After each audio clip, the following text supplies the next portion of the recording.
Welcome back, guys. Doing my recap video from the Prime Driver Advisory Board meetings last week in Springfield at the corporate headquarters of Prime and at their Oasis Convention Center. Just an opportunity to kind of talk about what the meetings were all about, what I learned. Not going to go into extreme detail, but just kind of my impressions of what the driver advisory board was all about, and remind you, and I'll throw the link to the website for the driver advisory board back in the description.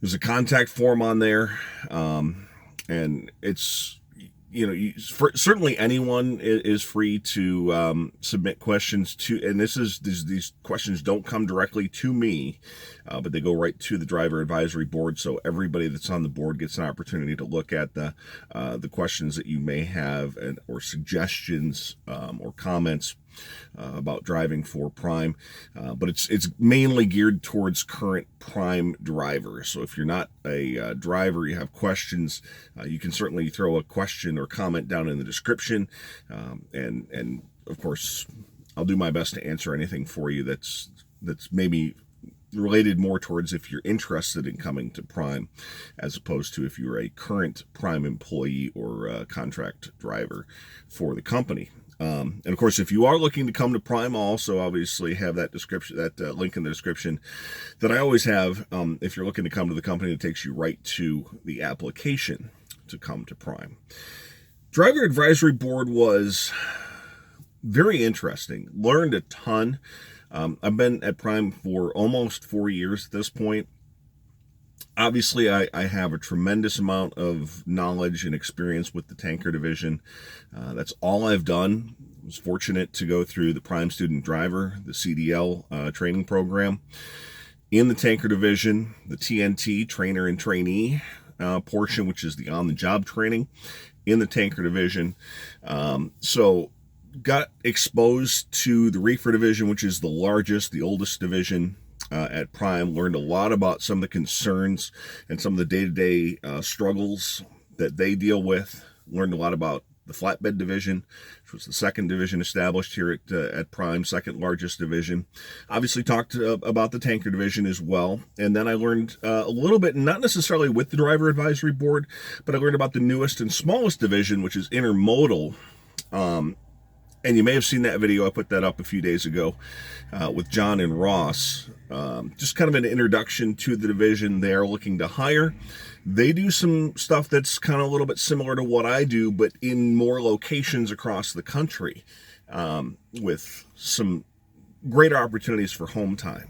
A lot of guys that go home every day, every other day, things along those lines. And in multiple locations in California, out in Pittsburgh, down in Florida, and Salt Lake City. So lots of interesting opportunities in that division.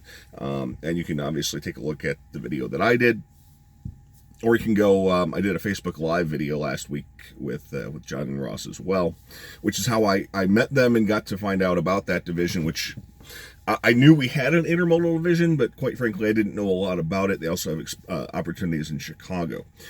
But the Driver Advisory Board, boy, it's a real opportunity to learn about just about everything that goes on at the company. And the itinerary here is quite extensive, and it's in very small lettering. Basically, it's a one-day event. You show up on a Thursday. There's a small group session that takes about an hour on Thursday afternoon. Then there's a social barbecue or whatever you want to call it after the small session, and that's just kind of a driver get together 1 hour session. Reefer meets for an hour, tanker and flatbed meets for an hour. At this point, there is no one from intermodal on the driver advisory board, and then you kind of discuss some of the concerns that everybody brings together, and then those get added to the agenda for the entire group, and then the rest of it for the next day. So that's on a Thursday. And then the Friday is a chance to learn about things that are happening in each in-house So, you have safety, you have sales, you have payroll, you have road assist, you have driver operations, driver development, which is training, and technology. You have presentations from all these groups. You have an opportunity to talk to them, ask questions, present your concerns about various things, and then learn about what's being done, and things that are coming in the future. So not necessarily things to be shared, but they get your feedback. They bounce things off, and that's what the driver advisory board is there as, really it's an opportunity for in-house to bounce ideas off of existing drivers, and it's an opportunity for drivers to give feedback about things and what's working and what's not working. And it's real eye-opening when you have a problem on a day-to-day basis and you assume that in-house either doesn't know about that problem or isn't aware, or I'm sure a lot of times the perception is that they don't care about it. And then you go and you discuss these things, and of course you find out they're well aware of the problem, and they've got things in progress in trying to fix said problem. Just as an example, probably maybe even by the time this video is published, Flatbed has had a problem with a tarping station at the terminals, and it sounds like, so a week ago, I think by the time this video goes up, they had said within a week or two they thought that there would be live tarping stations at each of the three main terminals in Springfield, Pittston, and Salt Lake City. So that's been a long time concern, and there's been construction going on at each of our terminals. Salt Lake City is much more of a construction zone. Springfield has been a construction zone and is now much more open. I know they're still doing some work at Pittston as well, but they're trying to get these things accomplished. And again, I think the perception is sometimes these concerns are out there and they're not heard, but change can't happen overnight with a lot of these. So a lot of these concerns have been brought up at previous driver advisory board meetings. Now, this is the first one that I have gone to. So it's interesting to hear. And again, each division has their own concerns and problems. I'm not exposed to the reefer division, the flatbed division at all, outside to have someone drop a trailer. I'm recording this, as I said, at the Prime Decatur tanker terminal. Someone will drop a reefer or a flatbed trailer here, and then I might see a driver from that division. But that's about my extent of exposure to those divisions. And we spend a great deal of time talking about two major problems that the reefer division has. And of course, that's the majority of the fleet. That's over 5,000 trucks out of 7,000 that Prime has are reefer trucks. So obviously, if they have two major problems that they need to work through, they're going to spend a good amount of time making sure that those two problems are dealt with, because that's the majority of their fleet is dealing with that particular set of concerns. So it was a very good experience.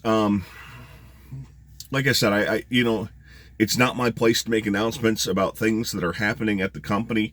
Obviously, what I can say is it's an exciting time for Prime. There's lots of things that are coming. The technology continues to improve every single day, every single week.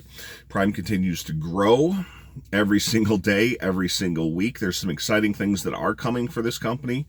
And I look forward to the next meeting, because I know I'm going to go back to Springfield and I'll see some new things. I'll hear some new things that are coming for the company between now and then.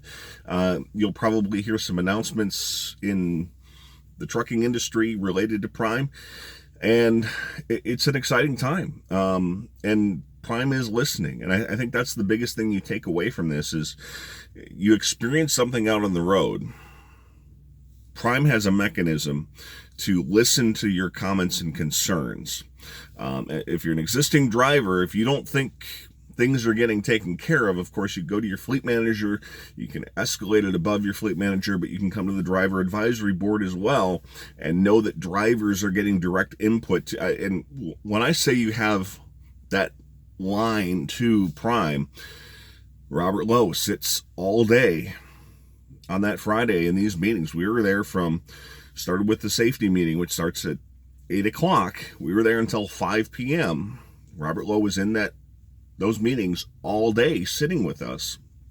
The head of reefer, tanker, and flatbed were all in operations. We're all sitting in those meetings all day. The head of payroll, the head of technology, the head of, you name the division, recruiting, the head of training within Prime, all sitting in these meetings with drivers, listening to and taking notes and trying to understand how to make Prime a better company. So I commend Prime for that, for not just saying, got a couple guys complaining about something, so what, not a big deal. They're listening. They're trying to make Prime a better company, and I'm optimistic. Like I said, it's been a good company for me, and I wouldn't have been here for almost 4 years if that were not the case. So that's a little recap of the Prime Driver Advisory Board, my first meeting, which was last week. Hope you enjoyed the video. I'm going to try and do some more. I know I've kind of slowed down with the video making. Obviously, if you have any questions, if you have any topics you'd love to see covered, comment down in the description. I'll do my best to make the videos that I can. And if you do want to come to Prime, if you are not currently a Prime driver, you can click on that link in the description. We'll take you right to the application. Thanks for watching, and we'll talk to you again next time.